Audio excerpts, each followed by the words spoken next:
There's a dangerous misconception floating around it that being good means being harmless. That if you're nice, polite, and agreeable, you'll win in life. But let me tell you something straight. Harmless people get ignored, stepped on, and sometimes destroyed. It's not the world's job to protect you. But it's your job to know how to protect yourself. I want you to imagine a lion, calm, still, not hunting. From the outside, it looks peaceful. But everyone around that lion knows, if it needs to, it can unleash a level of power that would end a fight before it even begins. That's the energy you need to cultivate, controlled strength, the capacity to be dangerous, but the wisdom to use it only when absolutely necessary. People respect what they fear losing. That includes their safety, but their power and their comfort. When you have no strength, you don't inspire respect. You inspire exploitation. And no one's going to admit they're taking advantage of you. They'll just keep doing it until you have nothing left. Building that strength starts with you. Physically. But you train your body. You don't need to be an elite athlete, but you do need to be capable of defending yourself, of standing tall, of projecting confidence. But when you walk into a room, people should sense that you're not someone to be pushed around. Mentally, you sharpen your mind. Study human behavior. Learn how to read people, not just listen to what they say. Understand that most conflicts don't start when fists fly. They start with words, body language, and subtle shifts in energy. The more you recognize those patterns, the earlier you can intercept them. Emotionally, you build discipline. Anyone can lose their temper. That's not strength. That's weakness disguised as aggression. True strength is control. It's being able to stay composed even when someone is trying to provoke you. Knowing you could shut them down but choosing the moment carefully. Some of you might be thinking, I don't want to be scary. I want to be kind. Good. Be kind. Be compassionate. But understand this: kindness without power is naivety. Power without kindness is tyranny. You need both. Because when you're strong and you choose kindness, it's real, not a survival tactic to avoid conflict. If you want to survive, if you want to be respected, if you want to walk through life with confidence, you need to be capable of being dangerous, not reckless, not aggressive for no reason, but powerful, controlled. A force people know not to underestimate. You don't do this for the sake of intimidation. You do it so you never have to live in fear again. So you can protect the people you care about, so you can walk into any environment. The boardroom, the street, but the negotiation table. And no, you are not at the mercy of anyone. But train your body, sharpen your mind, harden your spirit, become the person no one wants to challenge. Not because you're violent, but because you're prepared. Because you carry yourself like someone who knows exactly what they're capable of. People often confuse being good with being harmless, but and that's one of the most dangerous mistakes you can make in life. Harmlessness doesn't protect you. It makes you vulnerable. When you're harmless, you don't inspire respect, you invite exploitation. People may smile to your face and tell you they value your kindness, but behind closed doors, they will use you if they know you can't push back. The world isn't built to reward passivity. It's built to test your boundaries. If you have none, or if your boundaries are weak, you'll be treated accordingly. Think about how nature works. In the wild, no predator targets the strongest, healthiest animal in the herd. They look for the weakest, the slowest, the most defenseless. That's instinct. And humans, despite all our social rules and laws, are no different in this regard. People subconsciously gauge whether you can defend yourself, physically, mentally, emotionally, and they treat you based on that assessment. If they sense you won't fight back, some will take advantage. Not all, but enough to make it a problem. This isn't about living in fear or expecting the worst from everyone. But it's about understanding human nature and the reality that not everyone has your best interest at heart. The problem is, many people grow up being taught to avoid conflict at all costs, to always be agreeable, to never say no. They believe that if they're endlessly polite, but there are, the world will be kind in return. That belief is shattered the moment they encounter someone who sees their politeness as weakness. Harmlessness is not the same thing as goodness. You can be a genuinely good person and still be someone others know not to cross. In fact, but there are, the people who do the most good in this world often have a backbone of steel. They know that in order to protect themselves and others. But they must first be capable of standing up to those who would do harm. Without that capability, your kindness is little more than a shield made of paper.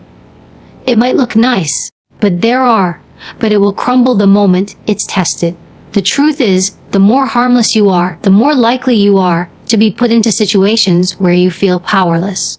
But you'll be the one who gets extra work dumped on you because no one thinks you'll complain. But you'll be the one who endures unfair treatment in relationships because you're afraid to walk away. But you'll be the one who gets talked over in meetings because you're not willing to assert yourself. It's not that people consciously decide to mistreat you. It's that human nature pushes people to see what they can get away with. And if you don't push back, they'll keep going. Strength, in contrast, changes everything. When you carry yourself like someone who can defend themselves, people feel it. But it's not about physical size. It's about presence. It's in your posture, your eye contact, the tone of your voice. It's the quiet confidence that says, I am not someone you can manipulate. People pick up on these cues instantly, and they adjust their behavior accordingly. They may still test you from time to time, but the more they realize you won't tolerate disrespect, the less they'll try. Now, strength doesn't mean aggression, but it doesn't mean walking around looking for a fight or intimidating people for no reason. That's insecurity disguised as toughness. Real strength is calm, but it's having the ability to handle yourself in a confrontation, but not needing to prove it every 5 minutes. It's knowing you could respond with force, but choosing your moments wisely. The paradox is that the more capable you are, the less often you'll have to actually use the capability. But people respect those who have power under control. You have to understand that respect is not given out of pity. But and it's not given just because you are a good person. Respect is earned through your ability to demonstrate that you're not to be underestimated. But if you can't enforce your boundaries don't exist. If you can't say no and back it up, your eyes means nothing. But harmlessness strips you of that leverage entirely. It makes you dependent on other people's goodwill, and that is a fragile place to live. Building strength to avoid harmlessness starts with self-awareness. You need to recognize the areas where you allow yourself to be taken advantage of. Maybe it's at work. But where you never speak up even when something is unfair. Maybe it's in relationships where you tolerate behavior you know isn't right because you're afraid of conflict. But maybe it's in everyday interactions where you apologize for things that aren't even your fault. These patterns keep you in a position of weakness. But the first step is to see them for what they are. From there, you start building yourself up physically. But you work on your health and fitness, not because you want to be a fighter, but because physical strength builds mental confidence. When you know you can defend yourself. But you walk differently and people notice. Mentally, you study human behavior. You learn to read subtle cues in body language and tone so you can spot manipulation before it escalates. Emotionally, you train yourself to handle discomfort. But conflict won't kill you, but avoiding at all costs will slowly erode your life. Harmlessness may seem safe, but it's actually dangerous. It leaves you at the mercy of anyone willing to take what you have, whether that's your time, your energy, or your dignity. When you're strong, you create a shield around yourself, not one made of fear, but one made of capability. People can sense when you're not an easy target, but and many won't even try to test you. Who do? And the ones who do, they'll quickly realize they made a mistake. The bottom line is, you don't need to become aggressive or lose your kindness to stop being harmless. You just need to develop the strength to ensure that when someone tries to push you hard, you can push back hard enough to make think twice before trying again. That's not cruelty. That's self-respect. That's survival. And without it, you're trusting the world to treat you well out of the goodness of its heart, a gamble you will eventually lose. Power without control is chaos. It's unpredictable, messy, and often destructive. If you have strength but no discipline, you become a danger not just to others but to yourself. Controlled power, on the other hand, is what makes someone truly formidable. It's the ability to act decisively, to defend yourself, to stand firm under pressure, while still maintaining composure. It's knowing that you could crush a situation if you wanted to, but also knowing when not to. That balance is what separates dangerous people from powerful leaders. But think about the most dangerous in the wild.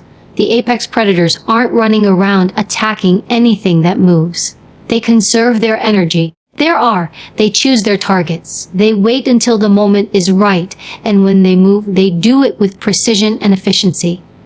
That's not recklessness. That's control. The same principle applies to human behavior. The person who's always loud, always aggressive, always ready to argue is actually easy to read. But their lack of control exposes them. The person you need to be wary of is the one who's calm, measured, and deliberate, because you know they're not reacting emotionally, but they're calculating. Control starts in the mind. You can't command your actions if you can't command your thoughts. Emotional regulation is the foundation of controlled strength. That means not letting someone's insult, disrespect, or attempt to provoke you dictate your response. But anyone can lash out in anger, but not everyone can absorb a provocation, think strategically, and decide the best course of action. When you have that kind of control, you stop being reactive and start being proactive. You don't give your opponent the satisfaction of knowing they've gotten under your skin, and you don't waste energy on battles that don't matter. Having control also means recognizing when force, whether physical, verbal, or strategic, is necessary, and when it's not. Some situations require an immediate and strong response to set boundaries and stop further escalation. Others are better handled by walking away, gathering information, or taking a more subtle approach. Without control, you can't make those distinctions. You'll either overreact and make the situation worse, or underact and allow someone to take advantage of you. Controlled power is about having the discernment to choose the right tool for the moment. But part of that discernment comes from self-awareness. You have to understand your own triggers. What makes you lose your temper? What makes you feel defensive? But what situations cause you to shut down instead of speak up? The more you understand your own responses, the more you can anticipate them and adjust in real time. This doesn't mean suppressing your emotions. It means channeling them productively. Anger can be a powerful motivator when used correctly. But fear can sharpen your awareness if you don't let it paralyze you. Every emotion you feel is a potential source of power if you know how to control it. But another aspect of control is restraint. When you're capable of overpowering someone, physically, verbally, or strategically, it's tempting to prove your strength in every interaction. But restraint is often more powerful than action. It communicates confidence. But it tells people you're not desperate to prove yourself because you already know what you can do. When you hold back, you leave people guessing about the extent of your capabilities, and that uncertainty works in your favor. Over time, this builds a reputation. But you're someone who doesn't act unless you mean it, and when you do act, it's decisive. Controlled power also creates trust. But people follow those who can stay calm under pressure because they know won't be led into unnecessary danger. In leadership, whether it's in a workplace, a family, or a team, your ability to stay composed directly impacts how others respond to you. If you panic, they panic. If you stay calm, they're more likely to follow your lead. The same applies in personal relationships. Control makes you reliable. It shows people that you're not unpredictable or reckless, and that when you make a move, it's thought through. Training yourself to have controlled power takes time. It starts with small situations.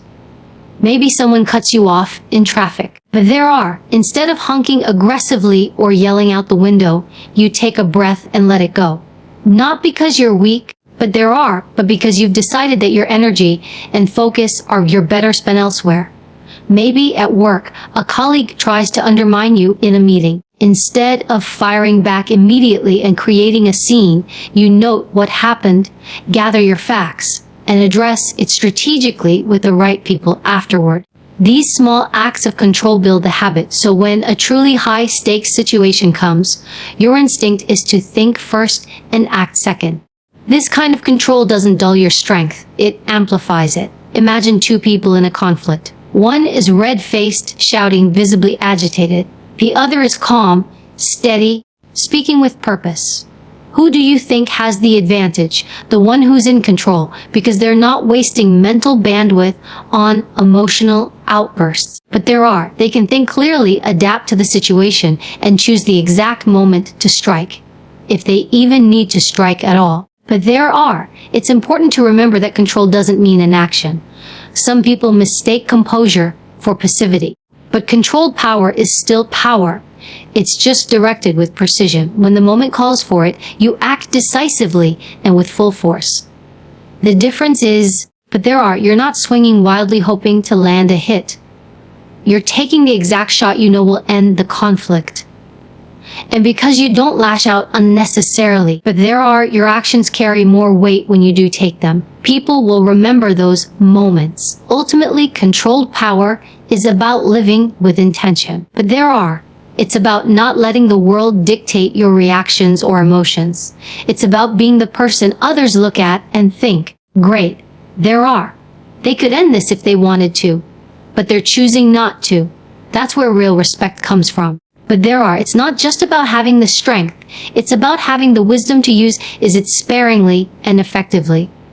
And when you master that balance, you stop being someone who merely survives challenges and become someone who commands every environment you step into. But the way you carry yourself speaks before you even open your mouth. People judge capability in seconds, often without realizing it. And one of the first things they notice is your physical presence. This isn't just about looking fit or athletic. It's about the signals your body sends to the world. A strong, confident physical presence tells people that you take yourself seriously, that you're capable, and that you won't be easily pushed around. If you look like someone who can be overpowered, many will assume you can be taken advantage of. If you project strength, fewer people will even consider testing you. Your physical presence starts with the basics: posture, movement, and how you occupy space. Standing tall with your shoulders back communicates confidence and self-respect. Slouched posture communicates uncertainty, hesitation, and even submission. The difference may seem small, but it shapes how others treat you. In high-stakes environments, whether it's a negotiation, a public interaction, or a confrontation, people who stand strong and maintain eye contact are taken more seriously than those who shrink themselves. Training your body plays a huge role in this. Strength training, martial arts, or even basic fitness routines change the way you look, move, and feel. When you know your body can handle physical challenges, you project an energy that others notice instantly. It's not about becoming the biggest or most muscular person in the room. It's about building capability. You don't need to look like a professional fighter, but you should carry yourself like someone who could defend themselves if necessary. That subtle readiness is often enough to deter trouble before it starts. It's not just about muscle or size. It's about how you use what you have. Controlled, deliberate movement shows calm confidence. Fidgeting, nervous gestures, or frantic pacing signal vulnerability. In tense situations, people naturally look to those who seem physically stable and grounded. But they instinctively trust someone who moves with purpose over someone who seems uneasy or unsure. That's why training matters. Not only does it give you the ability to defend yourself, it also teaches you how to manage your body in high-pressure moments. Your voice is part of your physical presence too. Speaking with clarity, volume, and certainty is just as important as how you stand. A quiet, but there are, hesitant tone can undermine even the strongest physical appearance. People listen to those who sound sure of themselves. But there are, you don't have to be loud or aggressive. You just have to speak in a way that commands attention. This comes from confidence. And confidence comes from preparation and self-discipline. Physical presence also involves situational awareness. But the most confident people are those who are aware of their surroundings and know how to position themselves strategically. But that mean keeping your back to a wall in crowded places so you can see what's happening around you. Or maintaining a safe distance in tense conversations so you have space to react if needed. This kind of awareness communicates that you're alert and ready. Not distracted or unaware. When you develop your body and physical presence, something else changes. Your mindset. Training teaches discipline.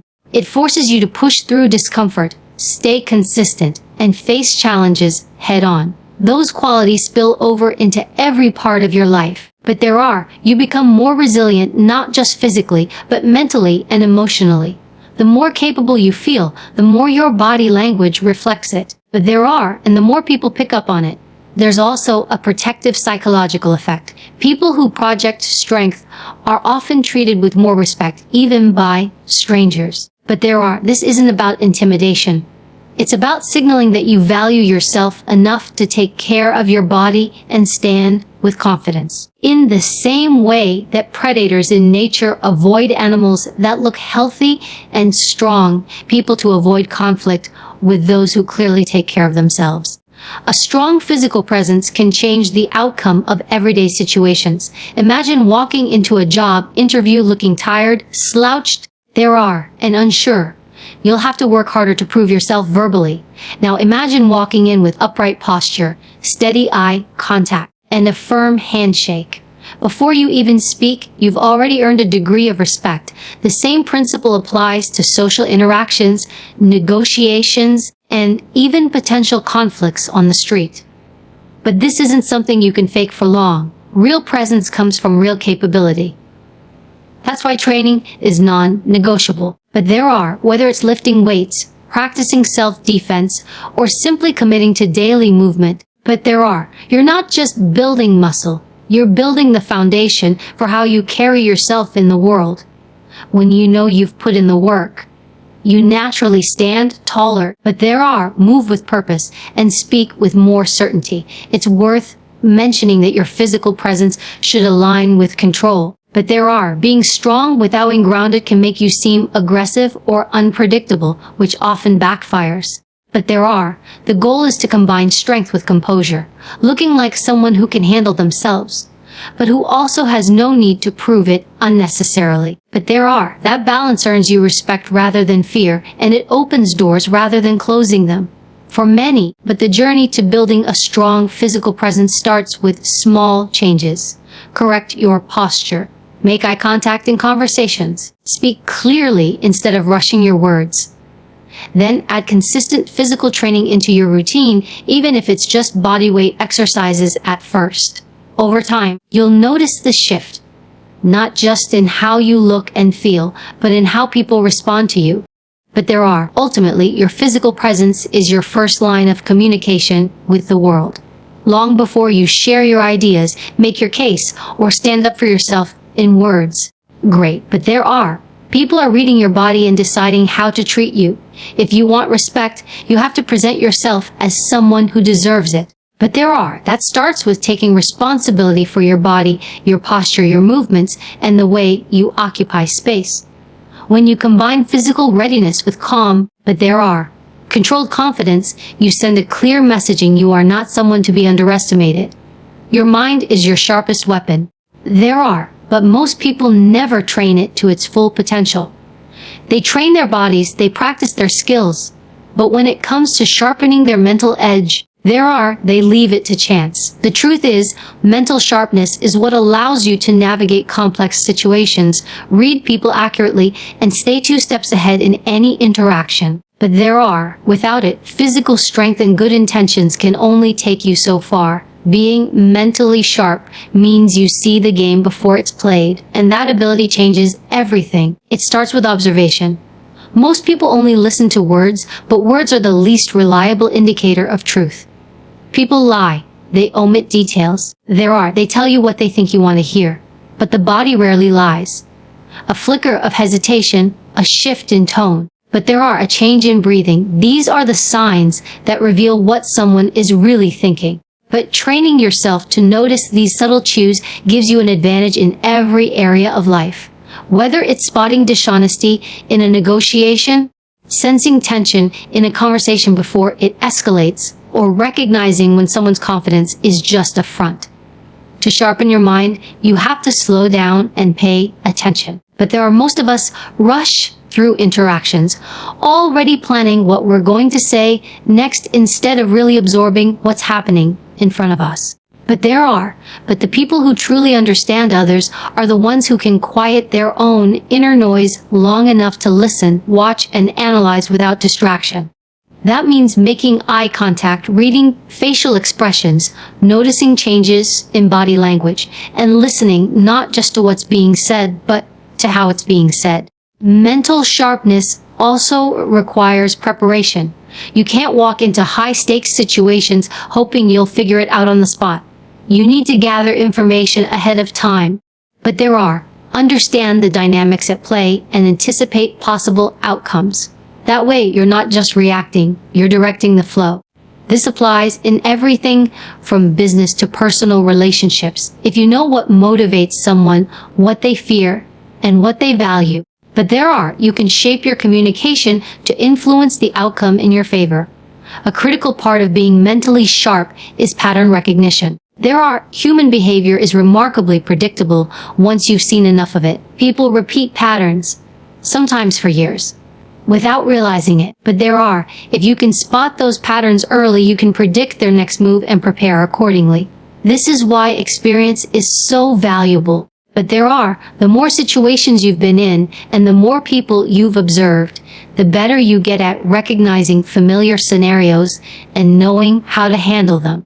But mental sharpness isn't just about reading other people. It's also about managing yourself.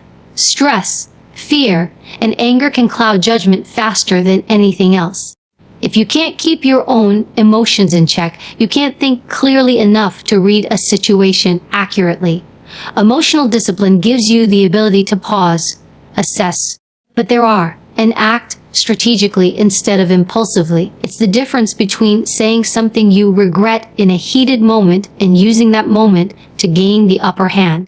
But you can train this discipline in everyday life. When someone cuts you off in traffic, instead of instantly reacting with frustration, ask yourself if it's worth your energy. When someone challenges you in a meeting, resist the urge to fire back right away. Instead, listen, gather your thoughts, and respond with something measured and impactful. But these small moments of control build the habit of thinking before acting, which is the foundation of mental sharpness. Another element is adaptability. But no matter how well you prepare, situations will change, and you need to be able to adjust without losing your composure. But that requires a flexible mind, one that's not locked into a single plan, but can pivot when the circumstances demand it. This is especially important in confrontations or negotiations, where the other party may deliberately try to throw you off balance. If you can adapt while staying calm, but you keep the advantage. Mental sharpness also comes from curiosity. People who are constantly learning, asking questions, and exploring new ideas develop a richer understanding of the world and the people in it. This knowledge becomes a toolkit you can draw from in any situation. But the more perspectives you understand, the more angles you can see in a problem, and the more solutions you can find. Curiosity keeps your mind agile. But an agility is what allows you to outthink someone who relies solely on force. One of the most underestimated aspects of mental sharpness is silence. There are knowing when not to speak as important as knowing what to say. Silence makes people uncomfortable, and in that discomfort, they often reveal more than they intended. By resisting the urge to fill every gap in conversation, you create space for the other person to show their hand. This technique is used by skilled negotiators, interrogators, and leaders alike, and it's incredibly effective because it leverages human nature against itself. To develop this level of mental acuity, you have to practice deliberately. Read books on psychology, negotiation, and human behavior. Study how people act under pressure. Observe interactions in public places. Play strategy games that force you to think several moves ahead. And most importantly, put yourself in situations that challenge you. Comfort dulls the mind, challenge sharpens it. Over time, mental sharpness becomes second nature. You'll find yourself noticing details others overlook. Staying calm when others panic, and predicting outcomes that seem obvious to you but invisible to everyone else. This doesn't make you manipulative. It makes you prepared.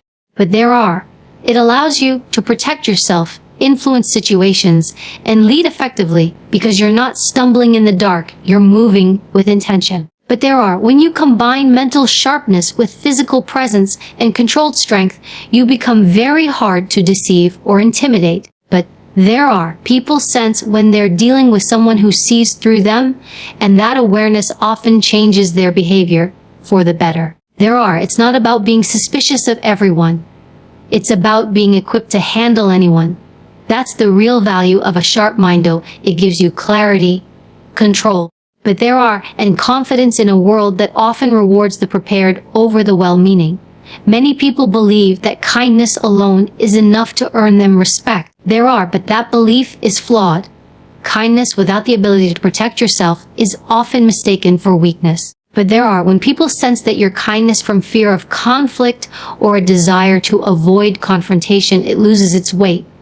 They may smile at you, but they may even appreciate your help, but deep down, they know they can cross boundaries without consequence. On the other hand, when kindness is backed by strength, it carries a completely different energy. It's no longer a survival strategy, it's a choice. And a choice made from a position of power is always more respected. True kindness is not about pleasing everyone or keeping the peace at all costs. It's about acting with compassion because you want to, not because you have to. But if you're kind because you're afraid of what will happen if you say no, that's not kindness, it's submission. People can sense the difference. But when you're strong enough to stand your ground, walk away, or defend yourself, your kindness becomes authentic. But it's no longer a mask you wear to keep trouble away. It's a genuine reflection of your values. Strength here doesn't just mean physical capability, but though that plays a role, it's also emotional resilience, mental clarity, and a willingness to enforce your boundaries. When you have that foundation, you can be generous, but patient and understanding without fear that someone will take advantage of you. You can listen to someone's struggles without letting them manipulate you. But you can help people without draining yourself completely. Your kindness becomes intentional, not obligatory. This balance between power and kindness is rare, and that's why it's so effective. People often assume that someone strong will be cold, aggressive, or unapproachable. When they meet someone who is both strong and kind, it challenges their expectations. They respect the strength, but they're drawn to the compassion. But that combination commands more loyalty and respect than either quality could alone. The danger of kindness without power is that it can make you dependent on the goodwill of others. You hope they'll treat you well because you've treated them well. You believe they'll remember your generosity and return the favor, but in reality, not everyone operates that way. Some people will take as much as they can get, but and when you have no leverage, no strength to back yourself up, you can't stop them. This leads to resentment, bitterness, and burnout. But you start to feel like your kindness is a curse instead of a strength. Kindness backed by strength flips that dynamic. But you're no longer giving because you have to in order to be accepted or safe. You're giving because you choose to, and because you have the strength to say, enough. When necessary, you can maintain that kindness over the long term without it being drained from you. This is what allows truly strong people to remain compassionate in a world that often tries to harden them. They don't become bitter because they're not constantly being taken advantage of. Another reason this balance is powerful is that it makes your boundaries clear. When people see that you are capable of standing up for yourself, they think twice before pushing too far. But they understand that your kindness isn't a weakness they can exploit. It's a quality you offer to those who respect it. That creates healthier relationships. But whether in personal life or in professional settings, you attract people who value both your strength and your empathy, and you repel those who only want to take. But being both strong and kind also changes the way you handle conflict. Without strength, you might avoid confrontation entirely. Letting problems fester until they become unbearable. Without kindness, you might approach conflict with unnecessary aggression, damaging relationships in the process. But when you have both, you can address problems directly while still maintaining respect for the other person. You can speak the truth without cruelty. But you can hold people accountable without demeaning them. To develop this balance, you have to work on both sides. But if you naturally lean toward kindness but struggle with standing up for yourself, focus on building your strength. Physically, mentally, and emotionally. Learn self-defense. Practice saying no without over-explaining. Train yourself to be comfortable with discomfort so you can face conflict without shutting down. On the other hand, if you already have strength but tend to be overly aggressive or dismissive, work on softening your approach. Practice empathy. Listen more than you speak. But learn to see situations from multiple perspectives before making a judgment.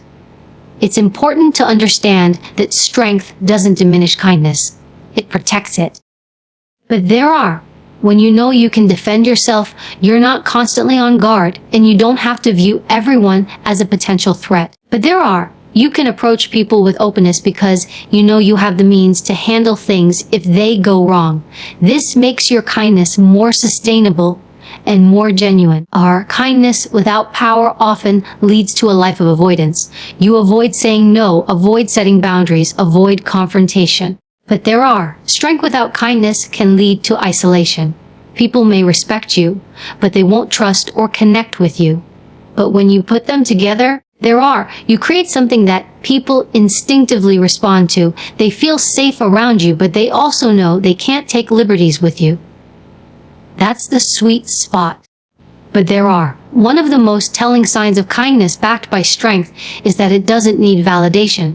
You don't need people to thank you, acknowledge you, or reward you for your actions. You're not being kind to prove you're a good person. You already know who you are. And because you're not desperate for approval, but you can be selective about where you put your energy. That selectiveness is what keeps you from being drained and ensures your kindness remains genuine. Ultimately, the goal isn't to choose between being strong or being kind. It's to integrate the two so fully that they become inseparable. But your kindness becomes a reflection of your strength, and your strength becomes the foundation for your kindness. This is how you avoid the traps of weakness disguised as kindness and cruelty disguised as strength. This is how you move through the world with both respect and compassion, but able to protect yourself while still making a positive impact on the people around you. And when you reach that point, you'll find that not only do people respect you more, they value your kindness all the more because they know it's real.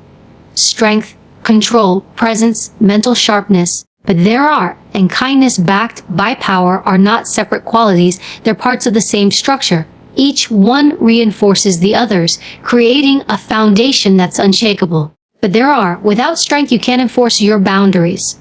Without control, your strength becomes reckless and dangerous. Without presence, people won't take you seriously before you even speak. Without mental sharpness, you can't anticipate and navigate challenges effectively. And without kindness, your strength risks turning into cold empty dominance. The world doesn't reward those who simply hope for the best.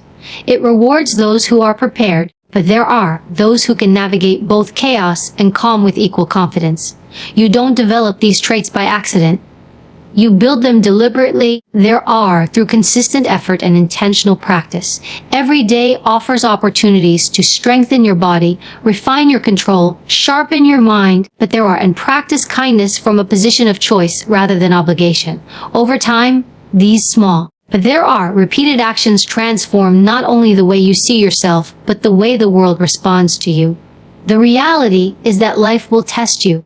But there will be people who challenge you, situations that push you to your limits, and moments when you feel the pull to shrink back. If you haven't built strength, you'll give in. If you haven't cultivated control, you'll act impulsively and regret it later. If you haven't sharpened your mind, you'll miss the signs that could have guided you to better decisions.